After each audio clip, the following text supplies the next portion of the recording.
Seigneur, je vous salue dans le nom merveilleux de notre Seigneur Jésus. Je vous invite à vous abonner nombreux et vous qui êtes déjà abonnés, invitez les autres, partagez notre lien de la chaîne AAE officielle, une chaîne de bénédiction, de bonnes nouvelles pour l'édification de l'Église et pour le salut des âmes. Soyez bénis là où vous êtes. Aujourd'hui, nous allons vous parler sur un thème de bénédiction, un thème que Dieu nous a mis à cœur pour que nous puissions comprendre quel est le message qu'il nous a apporté. Ce message qui va beaucoup nous aider, nous tous, vous et moi. Et ce thème, nous l'avons formulé sous forme d'une question. Nous avons dit, quel est ton nom? Quel est ton nom, bien-aimé? Quel est ton nom? Et à cette question, quelle sera ta réponse? Avant d'évoluer, j'aimerais que tous ensemble, nous puissions quand même rendre grâce à notre Dieu par une courte prière. Notre Père, Dieu Tout-Puissant, merci pour ce moment que tu nous donnes encore. Ma prière est levée de mon cœur. Et nous voulons que plusieurs soient bénis au travers de ces messages. Un message qui va éclairer plusieurs, qui va édifier plusieurs, qui va donner des orientations dans la vie et qui va indiquer ce que chacun de nous est censé faire dans la marche de notre Seigneur. Que Dieu vous bénisse abondamment. Et nous allons lire un passage biblique que nous avons tiré dans le livre de la Genèse au chapitre 32 à partir du 24e verset.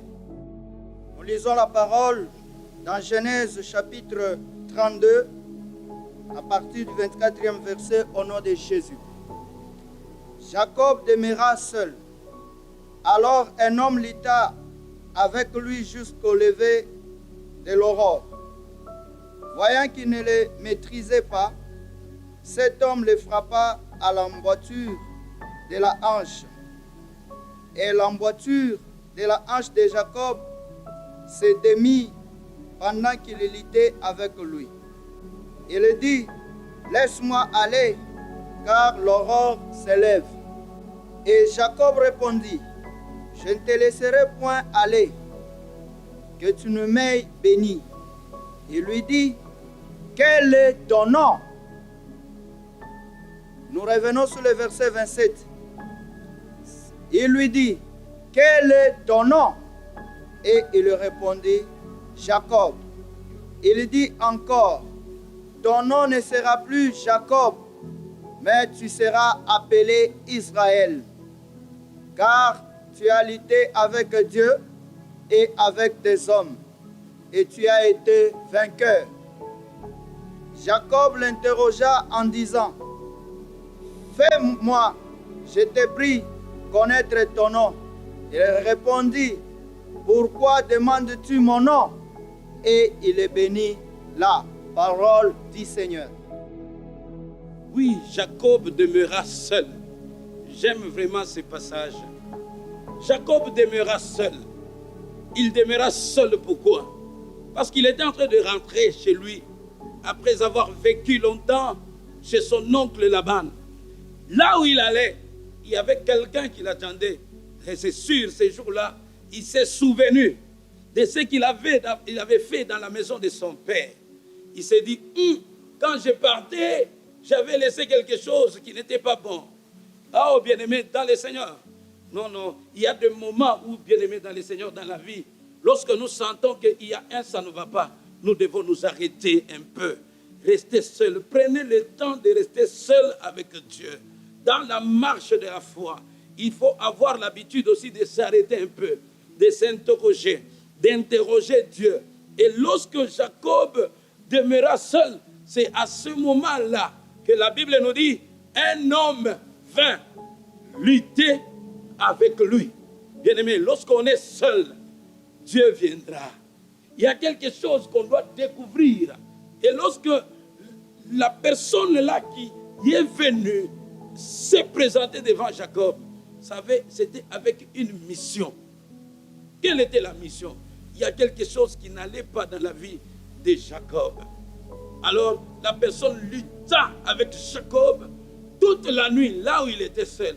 Bien-aimé, prends le temps de lutter seul. Peut-être là où tu es seul, tu vas comprendre et découvrir certaines choses, certains défauts dans ta vie que Dieu cherche à enlever, que Dieu cherche à faire disparaître dans ta vie pour te rendre un peu parfait, pour te donner la forme selon le modèle que Dieu veut voir chez toi. Alors il était là, quand il luttait, l'homme a constaté que Jacob était fort, il résistait. C'était difficile à le vaincre. Bien aimé, ça c'est souvent l'attitude des hommes aujourd'hui.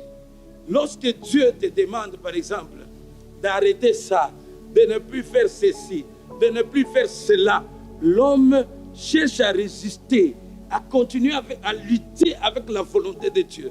Ne lutte pas avec la volonté de Dieu. Lorsque, en voulant beaucoup lutter contre Dieu, Dieu est plus fort. Tu n'es pas plus fort que Dieu.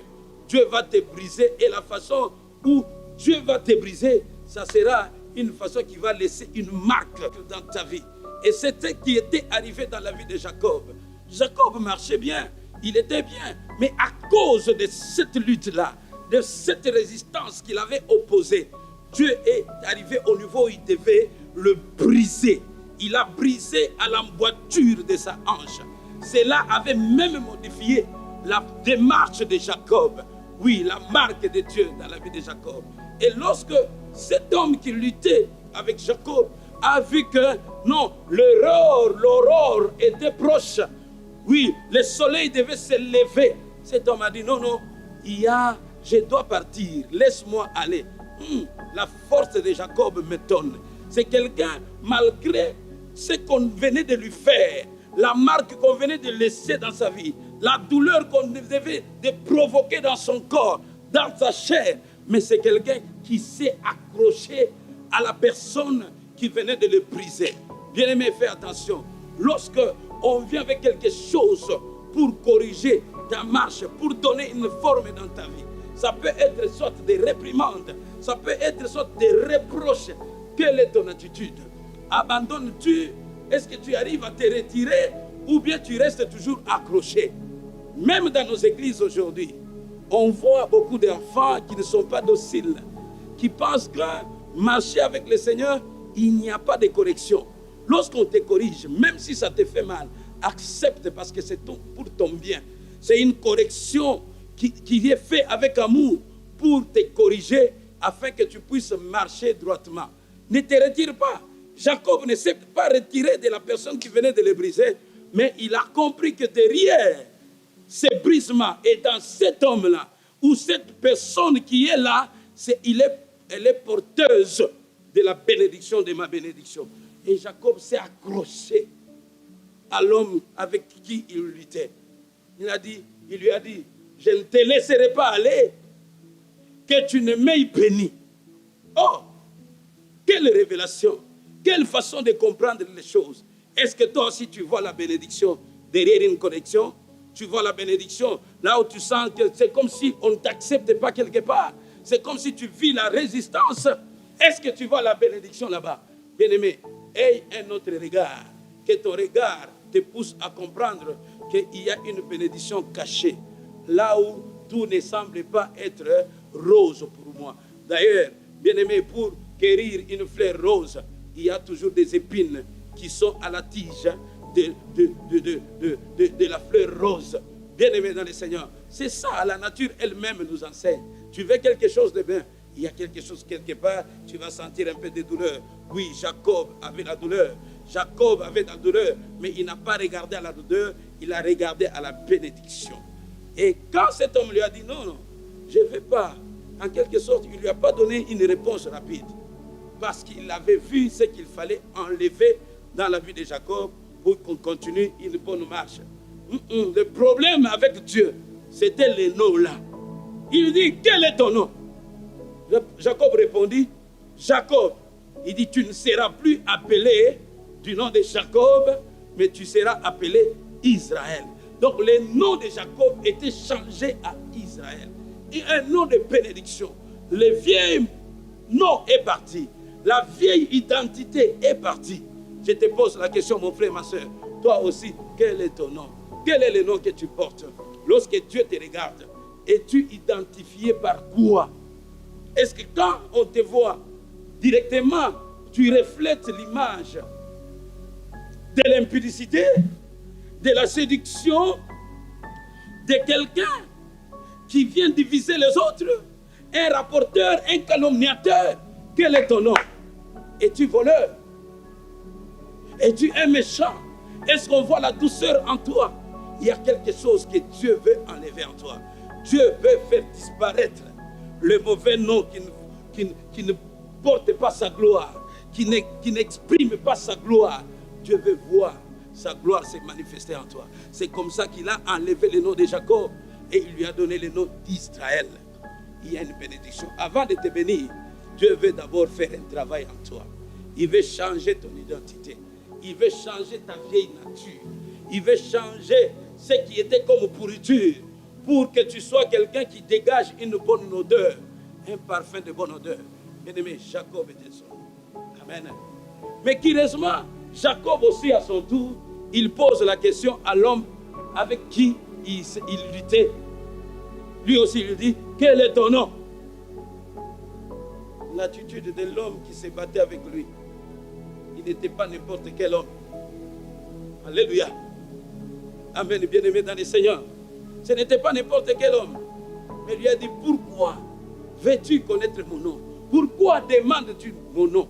Bien-aimé, il y a quelqu'un qui était là. Son nom était caché. Donc, ce n'était pas le moment. Ce n'était pas le moment que ce nom-là soit révélé à Jacob. Mais c'est resté caché. Je vais vous révéler une chose. Que notre Dieu, il a commencé dans l'Ancien Testament. Il s'est révélé en tant que Dieu le Père. Il s'est révélé en tant que Dieu le Père. Mais le Fils était caché. En temps du Seigneur Jésus, le Père a été un peu caché. C'est Christ qui a été révélé. Et en notre temps, c'est comme s'il est caché, mais c'est le Saint-Esprit, le même Dieu qui opère en 3 dimensions. Gloire soit rendue à notre Seigneur. Alors, le nom ne devait pas lui être révélé. Parce que dans le plan de Dieu, il y avait un temps où on devait nous présenter un nom. Et ce nom-là, aujourd'hui, toi, mon frère et ma soeur, je te le présente. Tel qu'il est écrit dans Actes des Apôtres, chapitre 4, verset 12. Il est dit ceci. Il n'y a de salut en aucun autre, car il n'y a sous le soleil aucun autre nom qui ait été donné parmi les hommes par lesquels nous devions être sauvés. Et ce nom-là, c'est le nom de Jésus. Le nom de Jésus, c'est le nom qui sauve. Pour Jacob, ce nom-là ne lui était pas encore révélé. Ce n'était pas le temps. Mais ce nom-là nous est révélé aujourd'hui.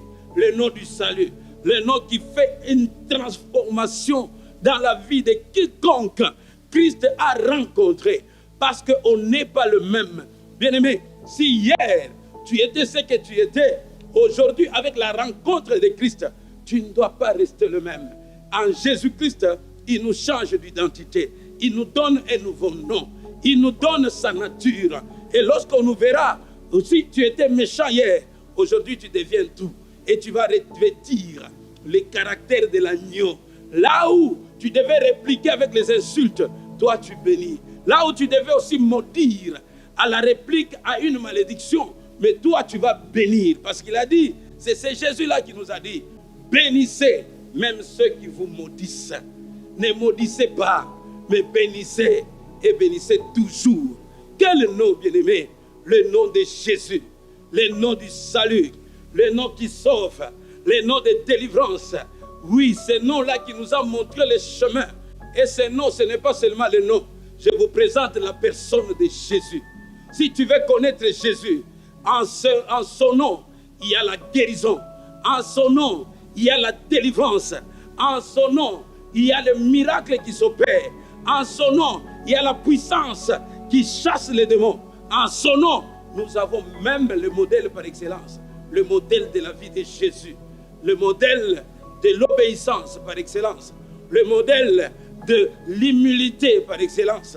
C'est ce qui est repris de lui lorsque l'apôtre Paul adresse sa lettre aux Philippiens. Il dit ceci. Oui, c'est lui qui n'a pas regardé comme une proie à arracher, d'être égal avec Dieu. Mais il s'est dépouillé lui-même. Il s'est dépouillé lui-même. il s'est humilié, il s'est fait un simple homme, il s'est rendu obéissant. L'obéissance jusqu'à la mort de la croix.